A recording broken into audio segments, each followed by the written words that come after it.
بسم اللہ الرحمن الرحیم۔ چہرے پر بڑھاپا بڑھنے لگے تو دودھ کے اندر چھوارے ڈال کر پیو، چہرہ جوان دکھائی دینے لگے گا۔ زخم جلدی بھرنے کے لیے ہلدی کا لیپ زخموں پر لگائیں، ہلدی کو دودھ میں ڈال کر پی لیں، کوئی بھی زخم ہو تو بھر جائے گا۔ دودھ کو خراب ہونے سے بچانا ہے تو بیکنگ سوڈا پانی میں ملا کر چند قطرے دودھ میں ڈال دیں، دودھ خراب نہیں ہوگا۔ نزلہ زکام اور کھانسی ہو تو بینگن بہت زیادہ مفید ہیں۔ ہفتے میں ایک بار اپنے بالوں کو کچے دودھ سے ضرور دھو لیا کریں، آپ کے بال صحت مند اور توانا نظر آئیں گے۔ کھیرا آپ کے دل کی دھڑکن کو متوازن رکھتا ہے۔ دانت پیلے ہوں یا دانت کا درد ہو تو انگارے کی بھجی ہوئی راکھ نمک میں شامل کر کے دانتوں پر لگائیں۔ جن عورتوں کے جسم پر غیر ضروری بال ہیں، گرم چیزیں کم کھائیں۔ اگر معدے کی گرمائش کا مسئلہ ہو تو 3 چیزیں استعمال کریں، معدے کی گرمائش سے نجات ملے گی۔ اسبگول کا چھلکا، کھیرا، سونف اور گنے کا رس غذائیت کے طبی فوائد ملتے ہیں۔ جسم میں خشکی ہونے کی صورت میں روزانہ صبح و شام ناف میں زیتون یا بادام یا پھر سرسوں کا تیل لگائیں۔ اگر آپ کو سینے میں درد ہوتا ہے تو خشک میوہ کھا کر اوپر سے مالٹا کھا لو۔ روزانہ 3 کھیرے کھانے سے زندگی بھر کبھی بھی لکوے کی بیماری نہیں ہوتی۔ اگر آپ خواب میں زیادہ ڈرتے ہیں تو سونے سے قبل 1 ٹماٹر کھا لیا کریں۔ اگر آپ روزانہ رات کو 1 گلاس پانی اور لونگ کھا کر سوتے ہیں تو آپ کو قبض، پیٹ درد اور تیزابیت نہیں ہوگی۔ سوکھی روٹی کو 1 رات دودھ میں بھگو کر رکھ دیں، صبح اٹھ کر اسے کھا لیں۔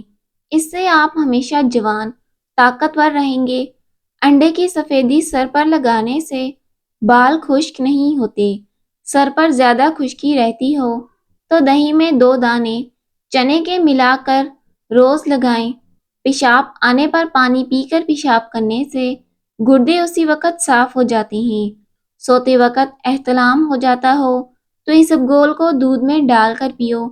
پیشاب کے بعد قطرے آتے ہوں تو سونف اور الائچی کو پانی میں ڈال کر پی لیا کریں۔ ہر 10 دن بعد انڈے کی سفیدی سے پاؤں کا مساج کرنے سے پاؤں خوبصورت اور گورے ہوتے ہیں۔ کلونجی کھانے سے بچھو کا زہر نہیں چڑھتا۔ چنبیلی کے پتے پانی میں ابال کر غرارے کرنے سے دانتوں کے کیڑے ختم ہوتے ہیں۔ چہرے پر اگر ٹماٹر کا رس لگا دیا جائے تو چہرہ پھول کی طرح چمک جاتا ہے۔ جو لوگ کھانا جلدی جلدی کھاتے ہیں ان کو السر کی بیماری ہوتی ہے۔ چھوٹے بچوں کو اگر کھانسی ہے تو اسے چھوٹی الائچی پیس کر کھلا دیں، کھانسی ختم ہو جائے گی۔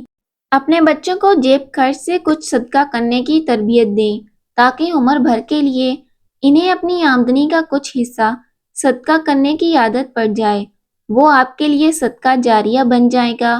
ماہر نفسیات کے مطابق اچھی طرح آرام کرنے والے کا چہرہ نیند سے محروم لوگوں سے زیادہ پرکشش اور جوان دکھائی دیتا ہے۔ خواب دیکھنا بری یادوں کے اثرات کو کم کرنے میں مدد کرتا ہے۔ سرمے دانی میں 1 لونگ پھول ڈال دیں، 1 مہینے بعد 2 لونگ نکال لیں۔ اس طرح ہر مہینے لونگ تبدیل کر دیا کریں اور وہی سرما روزانہ لگایا کریں۔ انشاءاللہ عمر بھر نظر کمزور نہیں ہوگی، چشمے کی عادت بھی چھوٹ جائے گی۔ غسلخانے میں زنگ کے داغ دبے پڑ جائیں تو کپڑوں کو سرکے میں ڈبو کر فرش یا بیسن میں خوب رگڑیں، داغ دبے دور ہو جائیں گے۔ روٹی کے ساتھ آم کھانے سے ہر قسم کے کینسر سے محفوظ رہا جا سکتا ہے۔ جلد کو بوڑھا ہونے سے بچاتا ہے۔ مرچوں کی جلن ہاتھوں سے دور کرنے کے لیے نیم یا چینی ملے پانی میں ڈبو دیں۔ اگر کپڑوں کو نیل دینا ہو تو نیم گرم کر کے پانی نیل کے ساتھ تھوڑا سا نمک ملا لیں، کپڑے پر نیل کے دبے نہیں پڑیں گے۔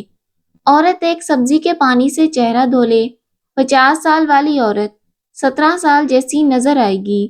عورت بند گوبھی کے پتوں کے پانی سے اپنا چہرہ دھو لے، چند دن میں چہرہ 17 سال جیسا نظر آنے لگے گا۔ خواب میں دعا رو کر مانگنا خوش نصیبی کی نشانی ہے۔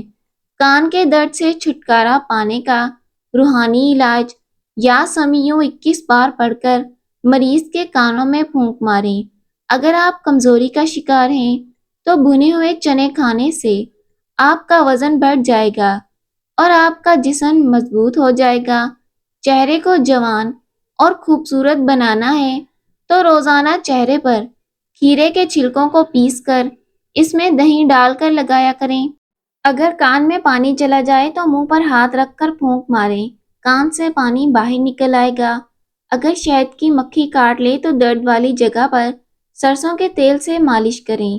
ٹھنڈا پانی، آئس کریم اور برف سے معدہ خراب ہوتا ہے اور مرد کے سپرم کمزور ہو جاتے ہیں، جس کی وجہ سے بچے کم پیدا ہوتے ہیں یا کمزور بیمار پیدا ہوتے ہیں۔ سر پر مالش کرنے سے بلغم ختم ہوتی ہے۔ انگلی پر زیتون کا تیل لگا کر کان میں ڈالنے سے سماعت بہترین ہوتی ہے۔ رات کو پیٹ کے اوپر لہسن کا لیپ کرنے سے بڑا ہوا پیٹ کم ہونے لگتا ہے۔ گرم دودھ جائفل ملا کر پینے سے آپ کا ہاضمہ درست رہتا ہے۔ اس کے علاوہ گرم دودھ میں جائفل ملا کر پینے سے پرسکون نیند آتی ہے۔ جو لوگ ہفتے میں 4 بار نوڈلز کھاتے ہیں، ان میں ہارٹ اٹیک، شوگر اور دل کے دورہ ہونے کا خطرہ بہت زیادہ ہوتا ہے۔ بیماری میں پیاز کا استعمال بڑھا دیں۔ جو عورتیں بیسن کی روٹی کھاتی ہیں، اس سے ان کا رنگ صاف ہو جائے گا اور بغیر کسی ورزش سے موٹاپا بھی کم ہوگا۔ جو لوگ دہی میں چھلکا ڈال کر کھا لیتے ہیں، ان پر بڑھاپا جلدی نہیں آتا۔ فالج کی بیماری میں خرگوش کا گوشت فائدہ دیتا ہے۔ صبح اٹھنے کے بعد آنکھوں کا مساج کرنے سے طبیعت میں بہتری آتی ہے۔ پودینے کے جوس میں شہد اور لیموں کا رس ملا کر پینے سے بدہضمی، سینے کی جلن، بھوک نہ لگنا، معدے کا درد دور ہوتا ہے۔ کلونجی سے بالوں کا رنگ کالا کرنے میں مدد ملتی ہے۔ جب ماہواری آئے تو مٹر کے دانے کھاؤ۔ جوانی واپس جاتے ہو تو روزانہ نہار منہ لال سیب کا رس پیا کرو۔ جو کا دلیا بنا کر کھانے سے بانجھ پن کی بیماری ختم ہوتی ہے۔ جن حضرات کو دل کی کمزوری ہو وہ جان لیں کہ گرم چیزیں کھانے سے دل کمزور ہوتا ہے۔ اگر بار بار پیشاب کے قطرے نکل آتے ہوں تو آپ اندرونی طور پر کمزور ہیں۔ سفید گلاب کے پھولوں کا عرق 1 کپ صبح شام کھانے سے پہلے یا کھانے کے بعد پی لیں۔ یہ کورس 3 مہینے لگاتار کریں۔ ہائی بلڈ پریشر اور شوگر کنٹرول ہو جائے گی۔ نہایت ہی آزمودہ ٹوٹکا ہے۔ پاؤں کے تلووں اور پاؤں کی انگلیوں کے درمیان خالی جگہ پر سرسوں کے تیل سے خوب مالش کریں، کیونکہ پاؤں کا نگاہ اور یادداشت سے اتنا ہی گہرا تعلق ہے جتنا روح کا انسان سے۔ اس سے نظر بہت تیز ہوتی ہے۔ بکری کے دودھ میں شہد ڈال کر چہرے کا مساج کرنے سے چہرہ سفید ہوتا ہے۔ کھٹے ڈکار آتے ہوں تو کچا انگور کھانے سے ڈکار آنا بند ہو جائیں گے۔ LCD وغیرہ قریب بیٹھ کر دیکھنے سے کان جلدی بہرے ہوتے ہیں اور نظر کی کمزوری ہوتی ہے۔ اگر آپ کے سر میں درد رہتا ہے تو پالک کا استعمال نہ کریں، اس سے سر کا درد مزید بڑھ سکتا ہے۔ اپنا چہرہ 18 سال جیسا کرنا چاہتے ہو تو بند گوبھی کھاؤ اور دہی کی ملائی کھایا کرو۔ جب کسی نئے شہر میں جائیں تو سب سے پہلے اس شہر کی پیاز کھائیں۔ اس شہر کے وبائی امراض سے آپ محفوظ رہیں گے۔ گھر میں نیلے رنگ کا پینٹ کروائیں، دیواروں پر مکھیاں نہیں آئیں گی۔ اگر چھینک آ رہی ہو تو چھینک کو روکنے کی کوشش مت کریں، چھینک روکنے سے بڑھاپا آتا ہے۔ بکری کے دودھ میں سونف ملا کر پیو، بخار اتر جائے گا۔ محترم ناظرین، ویڈیو اچھی لگے تو لائک کیجیے گا، چینل کو سبسکرائب کیجیے گا۔ اللہ حافظ۔